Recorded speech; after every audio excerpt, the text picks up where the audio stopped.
किसी भी सिस्टम को काम करने के लिए सबसे पहले सत्ता में आने की कानूनी और लोकतांत्रिक वैधता चाहिए होती है। जो कि चुनावों से आती है। राइट। और यही दस्तावेजों में the election master Gyanesh Kumar का जिक्र है। अब जब हम चुनाव आयोग के बारे में सोचते हैं तो दिमाग में क्या आता है? बस कुछ ईवीएम मशीनें स्कूलों में रख दी गईं और बटन दबा दिए गए। हाँ, लोगों को लगता है कि ये लॉजिस्टिक का बहुत ही सीधा सा काम है। लेकिन क्या ये सच में इतना ही सिंपल है? बिल्कुल नहीं। अगर हम भारतीय चुनाव के मैकेनिज्म की बात करें तो मैं कहूंगी कि ये दुनिया का सबसे बड़ा मानव प्रबंधन अभियान है। सबसे बड़ा मतलब ग्लोबल स्केल पर? हाँ बिल्कुल। ज्ञानेश कुमार के जिम्मे जो काम है वो महज वोट डलवाना नहीं है। उन्हें ये सुनिश्चित करना है कि हिमालय की चोटियों से लेकर रेगिस्तान और घने जंगलों तक, बाप रे, हाँ, हर एक व्यक्ति बिना किसी दबाव या डर के वोट कर सके। इसमें लाखों मतदान कर्मियों की तैनाती होती है, सुरक्षा बलों का मूवमेंट होता है, और इलेक्ट्रॉनिक वोटिंग मशीनों की कोडिंग और सिक्योरिटी भी तो होती है। एग्जैक्टली। और साथ ही हर एक राजनीतिक पार्टी के खर्च पर भी नजर रखनी होती है। मतलब एक तरह से ये किसी बड़े नाटक के स्टेज मैनेजर हैं। सही कहा। ये एक ऐसा ऑपरेशन है जहां एक छोटी सी लॉजिस्टिक चूक भी बहुत भारी पड़ सकती है। मान लीजिए किसी संवेदनशील इलाके में सुरक्षा बल समय पर नहीं पहुंचे तो पूरे चुनाव की निष्पक्षता पर सवाल खड़े हो जाएंगे। बिल्कुल। और फिर पूरा लोकतंत्र ही खतरे में पड़ सकता है। ये बात तो सच में सोचने वाली है। चुनाव प्रणाली वो स्टेज तैयार करती है जिस पर पूरा सिस्टम खड़ा है। जी। खैर, अब मान लीजिए चुनाव हो गए, एक वैध सरकार सत्ता में आ गई। अब वो सरकार अपने वादे पूरे करना चाहती है, कानून बनाना चाहती है। यहीं पर देश के लीगल ब्रेन यानी आर वेंकटरमणी की एंट्री होती है। राइट। वे सरकार के सबसे बड़े वकील और कानूनी सलाहकार हैं।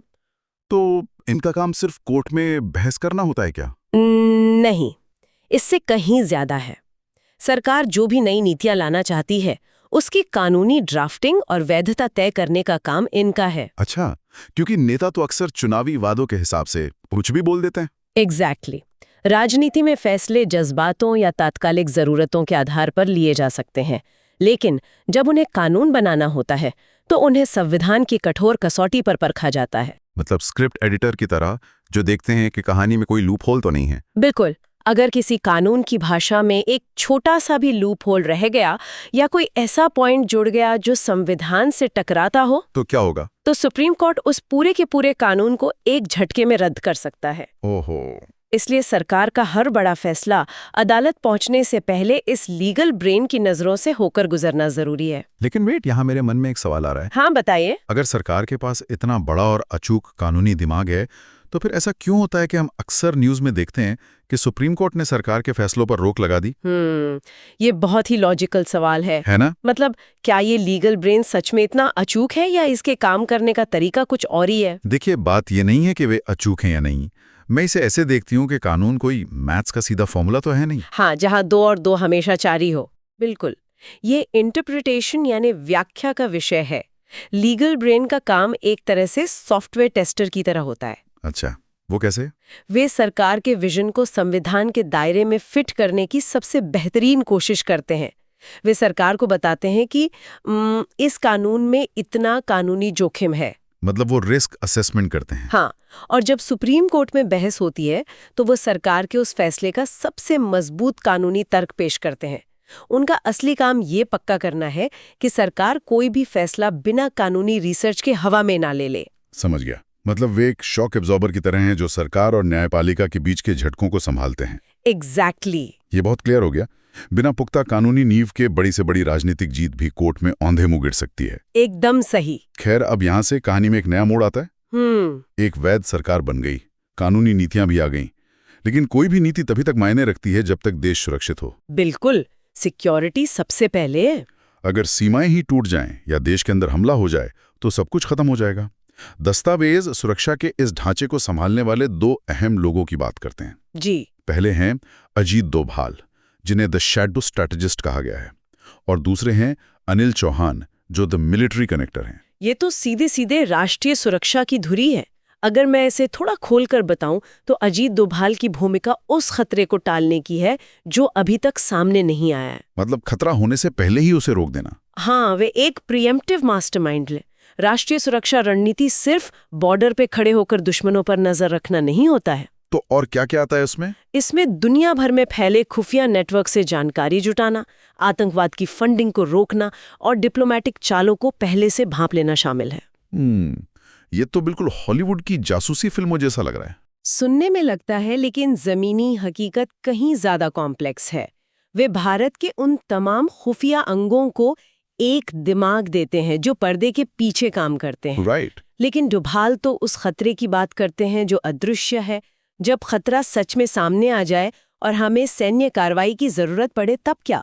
तब एंट्री होती है the military connector Anil Chauhan की। लेकिन यार, अक्सर लोग सोचते हैं कि हमारी सेनाएं तो बहुत अनुशासित हैं। थल सेना जमीन पर है, नौसेना समंदर में है और वायुसेना आसमान में। तो वो अपना अपना काम खुद कर सकती है ना। इन तीनों को एक साथ जोड़ने के लिए इतने ऊपर एक कनेक्टर की क्या जरूरत है? ये बहुत ही दिलचस्प पॉइंट है। अगर हम बड़ी तस्वीर देखें ना, तो सेनाओं के बीच भी एक तरह की ब्यूरोक्रेसी होती है। अच्छा, सेना में भी? बिल्कुल। बजट की होड़ होती है। दशकों से तीनों सेनाएं अपने अपने तरीके से काम करती आई हैं। उनके संचार के तरीके, उनके हथियार खरीदने के प्रेफरेंस अक्सर अलग होते हैं। ये तो मैंने सोचा ही नहीं था। तो अनिल चौहान के सामने पहली चुनौती ये नहीं है कि दुश्मन से कैसे लड़ना है। पहली चुनौती ये है कि इन तीनों सेनाओं की सोच को एक कैसे किया जाए। मतलब उन्हें एक टीम की तरह खिलाना। एग्जैक्टली। क्योंकि दस्तावेजों में एक टर्म यूज हुआ है, फ्यूचर वॉरफेयर। और ये फ्यूचर वॉरफेयर सिर्फ जमीन या पानी में अलग अलग नहीं लड़ा जाएगा। फ्यूचर वॉरफेयर, इसके मायने क्या हैं? इसका सीधा सा मतलब है कि अगला युद्ध शायद किसी तोप या टैंक से शुरू न हो। तो फिर कैसे होगा?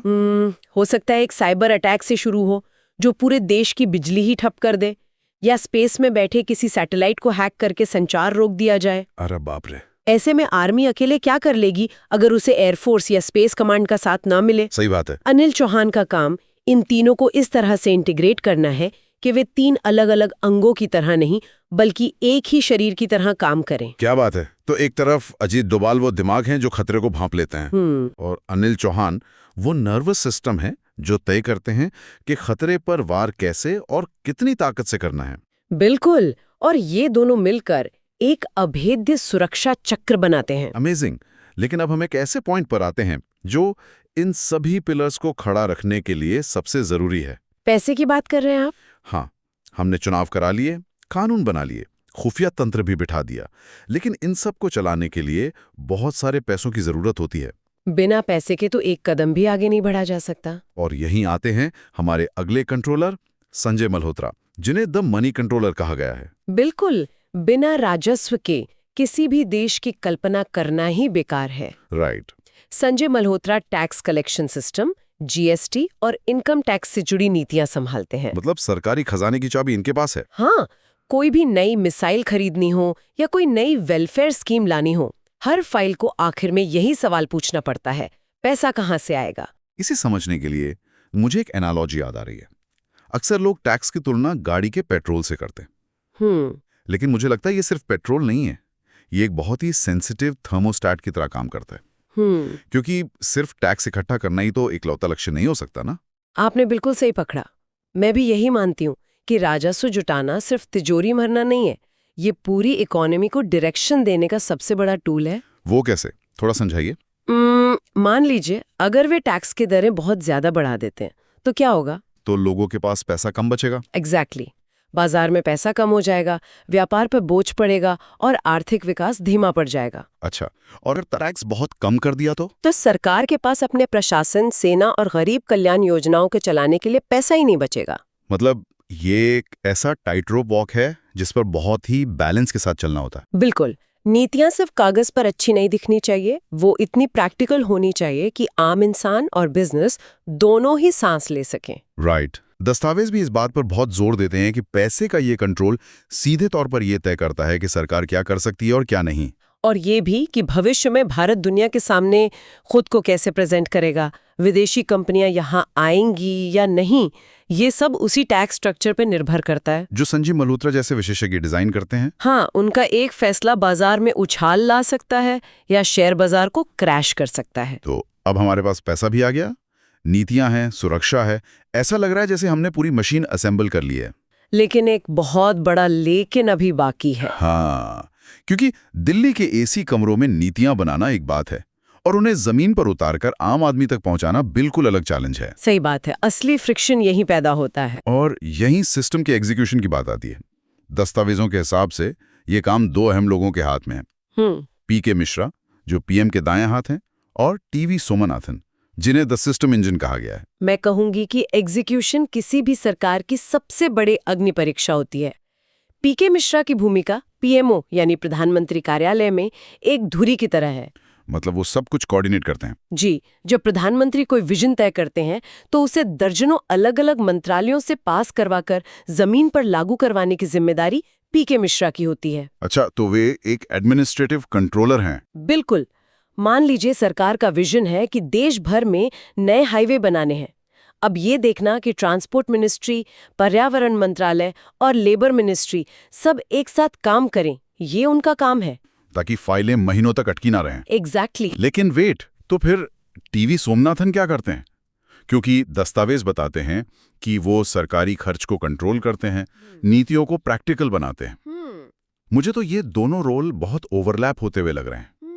क्या ऐसा है कि एक व्यक्ति पीएम के विजन को पुश करता है और दूसरा ये पक्का करता है कि उसके लिए जो खर्च हो रहा है वो सस्टेनेबल हो? आपने एडमिनिस्ट्रेटिव और फाइनेंशियल कंट्रोल के बीच के इस बैलेंस को बिल्कुल सही पकड़ा है। अच्छा, इसे ऐसे समझिए कि पीके मिश्रा एक गाड़ी के एक्सेलरेटर की तरह है, जो स्पीड बढ़ाते हैं। हाँ, उनकी प्रायोरिटी है कि पीएम का लक्ष्य तय समय में पूरा हो।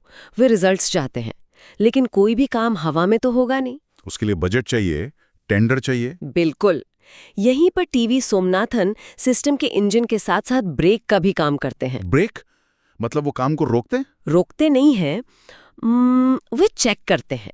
मान लीजिए ऊपर से दबाव है कि अगले 6 महीने में किसी विशाल योजना को लागू करना है। हाँ। तो टीवी सोमनाथन ये देखते हैं कि क्या हमारा खजाना इतना बड़ा खर्च एक साथ उठा सकता है। अच्छा, मतलब वो रियलिटी चेक देते हैं। एग्जैक्टली। वे फाइलों को सिर्फ इसलिए पास नहीं होने दे सकते क्योंकि उन पर राजनीतिक दबाव है। अगर कोई नीति आर्थिक रूप से प्रैक्टिकल नहीं है तो वे उसमें बदलाव का सुझाव देते हैं। समझ गया। मतलब सरकार के भीतर ही एक तरह का चेक और बैलेंस चलता रहता है। हाँ हाँ, बिल्कुल। एक तरफ वो लोग हैं जो काम जल्दी कराना चाहते हैं और दूसरी तरफ वो जो देखते हैं कि हर एक पैसा कायदे से खर्च हो। और इसी तालमेल से देश की मशीनरी बिना ओवरहीट हुए चलती रहती है। यार, ये पूरा डीप डाइव सच में एक विशाल पजल के टुकड़ों को जोड़ने जैसा रहा है। बहुत कुछ क्लियर हुआ है आज। पूरी चर्चा का सार यही है कि कोई भी देश महज राजनेताओं के बयानों से नहीं चलता। बिल्कुल नहीं। एक इलेक्शन मास्टर है जो लोकतंत्र को गिरने नहीं देता। एक लीगल ब्रेन है जो नीतियों को संविधान से बाहर नहीं जाने देता। एक मास्टरमाइंड है जो अदृश्य खतरों को रोकता है। और एक सेना नायक जो फ्यूचर वॉरफेयर के लिए तीनों सेनाओं को एक करता है। साथ ही पैसे का कंट्रोलर जो अर्थव्यवस्था की सांसें चलने देता है। और फाइनली एग्जीक्यूशन के वो 2 पिलर्स जो एसी कमरों के फैसलों को जमीन पर उतारते हैं। सच में यही 7 अदृश्य स्तंभ भारत की असली पावर हैं। और मेरी राय में इस चर्चा का सबसे बड़ा फायदा ये है कि अब हमारे पास न्यूज़ को देखने का एक नया चश्मा है। सही कहा। अगली बार जब टीवी पर कोई खबर आएगी, चाहे वो डिफेंस बजट की हो, टैक्स की हो या सुप्रीम कोर्ट की, तो हमें पता होगा कि उस बयान के पीछे कौन से विशेषज्ञ महीनों से माथापच्ची कर रहे हैं। बिल्कुल, ये हमें उस गहरे संस्थागत ज्ञान की कदर करना सिखाता है जो अक्सर तालियों से दूर रहता है। जी। खैर, आज के इस गहन विश्लेषण को खत्म करते हुए मैं एक ऐसा विचार छोड़ना चाहता हूं जो शायद आपको थोड़ा सोचने पर मजबूर कर दे। बताइए। अगर ये 7 स्तंभ, ये विशेषज्ञ जो पर्दे के पीछे रहते हैं, ये पूरे सिस्टम को इस तरह से चलाते और कंट्रोल करते हैं, तो क्या असली सत्ता सच में उन चेहरों के पास है जिन्हें हम और आप वोट देते हैं? बहुत गहरा सवाल है। या फिर सत्ता का असली केंद्र उन लोगों के हाथ में है जिन्हें कभी वोट नहीं मिलता, जो शायद कभी रिटायर नहीं होते, बस अपनी कुर्सियां बदलते हैं? जब कोई नई सरकार आती है और बदलाव के बड़े बड़े दावे किए जाते हैं, हाँ, तो क्या सच में पूरा सिस्टम बदलता है या फिर सिस्टम अपनी धुरी पर वैसे ही काम करता रहता है और सिर्फ कैमरे के सामने वाले चेहरे बदल जाते हैं? इस पर जरूर सोचिएगा, क्योंकि सत्ता की असली कहानी अक्सर वहीं लिखी जाती है जहां कैमरे की फ्लैश कभी नहीं पहुंचती।